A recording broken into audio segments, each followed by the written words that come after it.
Hi guys, it's Kay. So tomorrow is Halloween and I wanted to get one more treat in before the holiday was over. So today I chose to make this Halloween surprise bundt cake. I think it looks super awesome. I'm so excited. So if you guys are excited, let's go ahead and get started.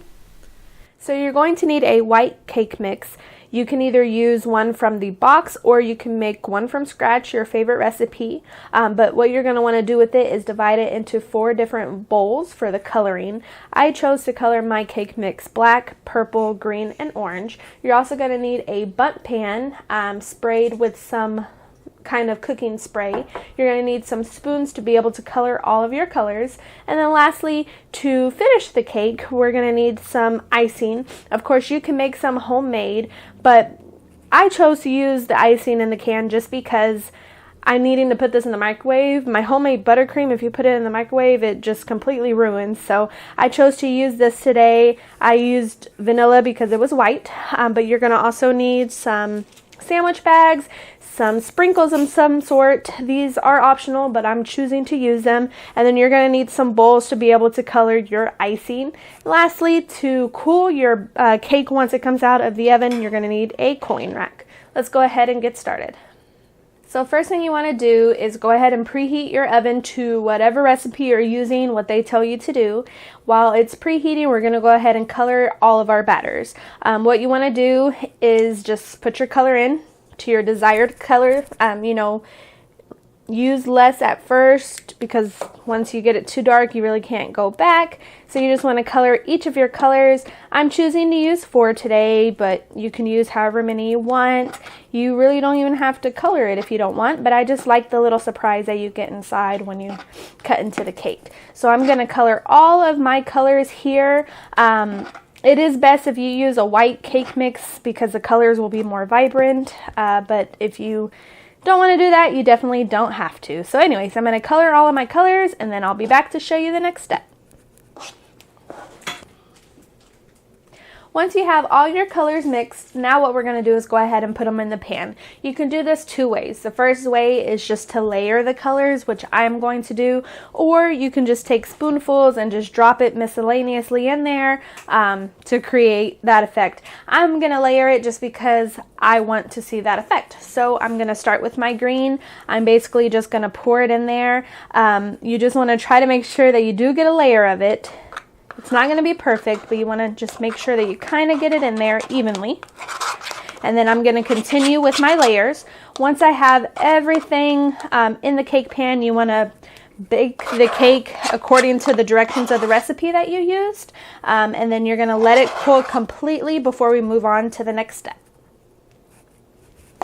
Alright, so we baked our cake according to whatever recipe you choose to use, and it came out nice. Now I've let it cool completely for about maybe 2 hours or so. You want to make sure that it's completely cooled, and what we're going to do now is invert the cake onto whatever serving platter you're going to choose. To do that, you just want to take the cake, kind of touch it a little bit, flip it, and it should come right out if you used that pan release. Already, I think it looks so cool, but admire it just a tiny bit, and then you're going to set it to the side, and we're going to start working on the icing. What I went ahead and did was I divided my icing into 3 bowls, and now what you want to do is just color each one. So I'm going to work on coloring each one. Whatever color you want. You can actually do 4 colors just like we did in the cake if you want to.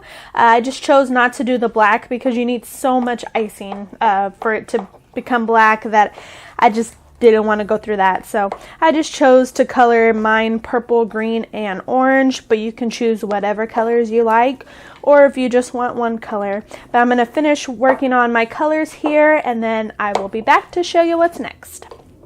Okay, so I colored all 3 of my icing, and what I did was after I colored it and made sure it was mixed very well, I popped it in the microwave for just 10 seconds.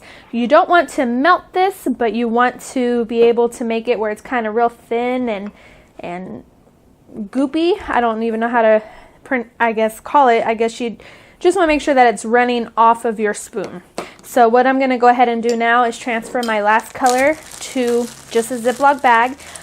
If you have a piping bag, you can use that as well. But for little things like this where I don't have to be precise and it's just go at it, I like to just put it in a baggie. That way it makes the cleanup a little bit easier. But you just want to get all your icing in there. It does help if you have someone to hold the bag for you.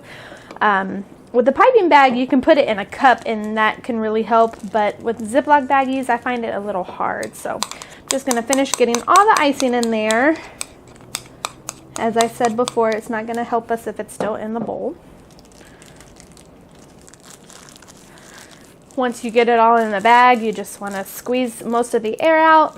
Go ahead and zip it up.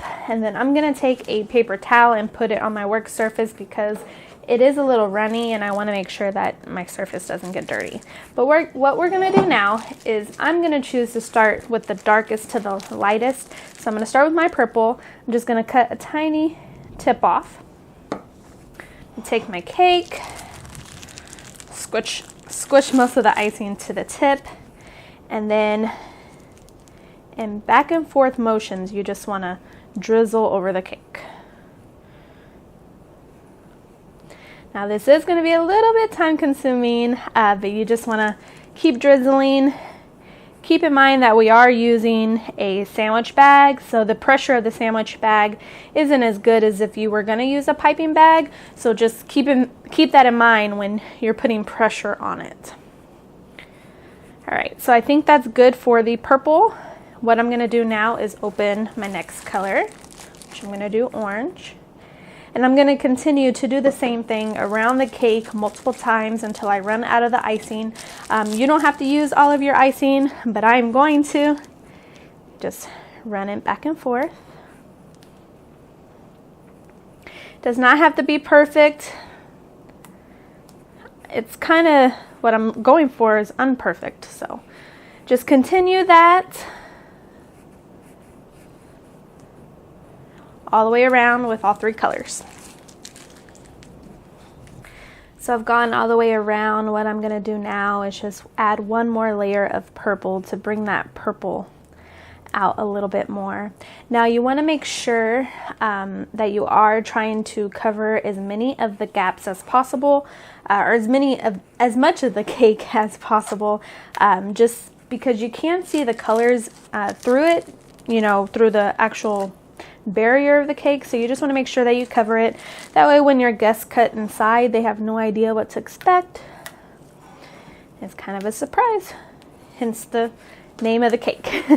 Lastly, what I'm going to do, which this is completely optional, I'm just going to take some Halloween colored sprinkles here. Try not to get them everywhere. And I'm just going to sprinkle them on top just to give it a little bit added dimension.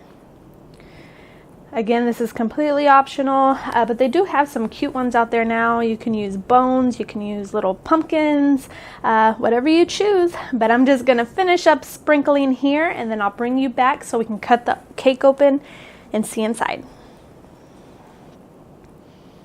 Before we do a cut though, we just want to make sure that we let the cake sit for about 30 minutes. So there we have it, guys, our Halloween surprise bundt cake. I think it looks really good. I'm really happy with it. I think the outside looks really nice, but now let's just go ahead and cut inside and see what it looks like. I'm excited. Let's see here. Are you guys ready? How cool does that look? I think it looks so awesome. So awesome, guys. I'm really happy with it. But that's all I have for today. If you guys have any questions, definitely leave them in the comments down below. Don't forget to give the video a thumbs up and subscribe to the channel. I'd really appreciate it. Until next time, guys. Bye.